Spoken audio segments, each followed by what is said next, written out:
Approve it. New update confirmed that FAA gonna approve Starship launch from Texas plus NASA SLS again. The space expands beyond even our wildest imaginations, and so does the news surrounding it. The space industry holds its breath as SpaceX goes head-to-head with the FAA over its launch site. The U.S. Federal Aviation Administration has delayed the completion of an environmental review of SpaceX's Starship program by at least another month, to April 29th at the earliest. Meanwhile, in yet another blow to NASA's plans, their wet dress rehearsal for its new Mega Moon rocket, the Space Launch System, SLS, is officially over, at least for now. Welcome to our channel, where today we're going to talk about everything space-related, from the FAA's environmental review delays to the failure of the SLS wet dress rehearsal. How much will the FAA delay impact SpaceX's plans for the future? Where does NASA go from here after yet another disaster in their bid to reach the moon? Well, we have all the updates for you, so stick around till the end as we answer all these questions and more. So let's dive right in. The first flight of the SpaceX Starship with Super Heavy booster will have to bide its time a little longer. Elon Musk's plans to get an orbital test flight underway from the company's Southeast Texas launch facility has been awaiting approval from the Federal Aviation Administration. That won't come until the FAA releases the results of the final programmatic environmental assessment that was originally targeted to be complete by the end of 2021, but has seen a series of delays. On Friday, the FAA announced it was pushing its expected release of that report to April 29th. The assessment was expected on March 28th, but a statement from the FAA said it was currently reviewing and coordinating the final version with local, state, and federal agencies before its release. That review doesn't guarantee an okay for SpaceX to fly either, as Musk and others have stated that it could pave the way for a more intense environmental impact statement, EIS, that could delay any Texas launch plans beyond 2022. If faced with an EIS, Musk has said plans for the Starship launch may need to shift in short term to Kennedy Space Center, where work continues on hardware to support the new rocket from KSC's Launch Pad 39A, the current home to SpaceX's Falcon 9 and Falcon Heavy launches. Musk said in February he expects what would be the most powerful rocket to ever launch from the Earth still to have its first flight by the end of the year, even if it has to shift to Florida. To date, the company has flown prototype versions of Starship without the booster to about 6 miles altitude and attempted landings back in Texas, sometimes with fiery results. Those used only 3 or fewer of the new, powerful Raptor engines. The fully working orbital version will be coupled with a Super Heavy booster with 39 Raptor engines, 33 on the booster and 6 on Starship. Even if SpaceX were to get FAA approval, the company announced it was switching to updated versions of its Raptor engines, so it's not as if there's a rocket ready to go and fly.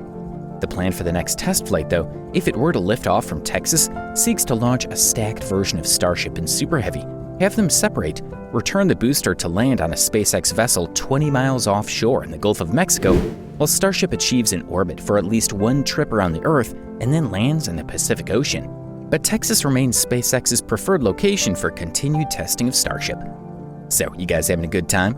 We've talked at great length about the implications of FAA's environmental review on SpaceX's mission, but you guys must be wondering about the failed wet dress rehearsal of NASA's SLS and why it happened. So while you think, do subscribe to our channel and click on the bell icon to receive instant notification about all our future videos. NASA canceled the month-long wet dress rehearsal of its Space Launch System, SLS, at Kennedy Space Center, KSC, on Monday, April 18, 2022. The scrub will further delay the initial launch of the Artemis 1 mission, which many hoped would be ready to blast off in June. Artemis 1 is NASA's first step in a return to the moon. There have been many delays. A pair of faulty systems caused this week's delay, which will have a knock-on effect, creating additional delays for future Artemis mission events. Mission controllers have been hoping for a June launch of NASA's unmanned SLS heavy lift craft, carrying the Orion crew capsule, for a shakedown journey across the moon. But the launch can't go forward until technicians address failures of 2 of the ship's critical systems. NASA announced the decision to end the rehearsal, which would have included testing all steps in the launch, with the exception of ignition during a simulated countdown during a live mission status update on Monday, April 18, 2022. During that update, Antonio Jaramillo, a spokesperson for NASA's Office of Communications, described the next steps for the SLS, as well as why they're being taken. NASA is planning to roll the Space Launch System rocket and Orion spacecraft back to the Vehicle Assembly Building. While in the Vehicle Assembly Building, teams will replace a faulty upper stage check valve and a small leak on the tail surface mast umbilical on the mobile launcher, while an outside supplier of gaseous nitrogen used for the Artemis 1 wet dress rehearsal makes upgrades to their system. Currently, the SLS remains in a safe configuration on its launch pad at KSC, awaiting transport back to the VAB. Rollback is scheduled for April 26th. The first launch window for Artemis 1 is June 6th to 16th. Additional windows are open June 29th to July 12th and July 26th to August 9th. Engineers identified the first of the problems earlier on the countdown rehearsal, announcing they would continue testing with a modified checklist during an update on April 9th. Engineers have identified a helium check valve that is not functioning as expected, requiring these changes to ensure the safety of the flight hardware. Helium is used for several different operations, including purging the engine or clearing the lines prior to loading propellants during tanking, as well as draining propellants. A check valve is a type of valve that allows liquid or gas to flow in a particular direction and prevents backflow. The helium check valve is about 3 inches long and prevents the helium from flowing back out of the rocket.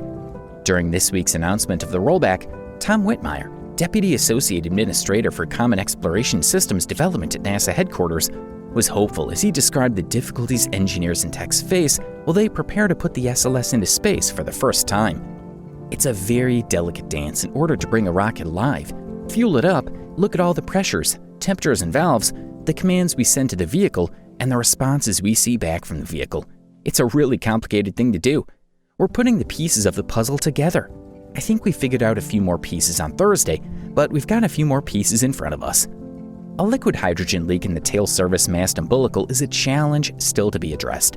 Despite yet another delay in getting off the ground, the development of the SLS and the continuation of the Artemis mission will go on. According to Whitmire, we will absolutely go back out. We're absolutely going to do a wet dress rehearsal. We're going to demonstrate cryo-loading of the spheres. We'll also demonstrate terminal countdown. It's just a matter of what's the right time and what's the right way to do that, and how it might fit our forward scheduling. In the meantime, the SLS program's engineers and technicians will be busy preparing the rocket for its return to the launch pad. Bottom line, NASA found critical faults in 2 systems on the SLS, causing technicians to cancel a dress rehearsal of the ship's launch procedure and move the craft back to the VAB. The delay will likely delay the launch of the Artemis 1 mission, and so further slow the return of humans to the moon. That's all we have time for today.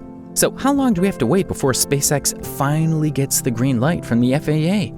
Will NASA be able to make fixes to the faulty SLS in time and stay on schedule for the Artemis 1 mission? Let us know in the comments below. And if you want to watch more of our amazing videos, then stay tuned.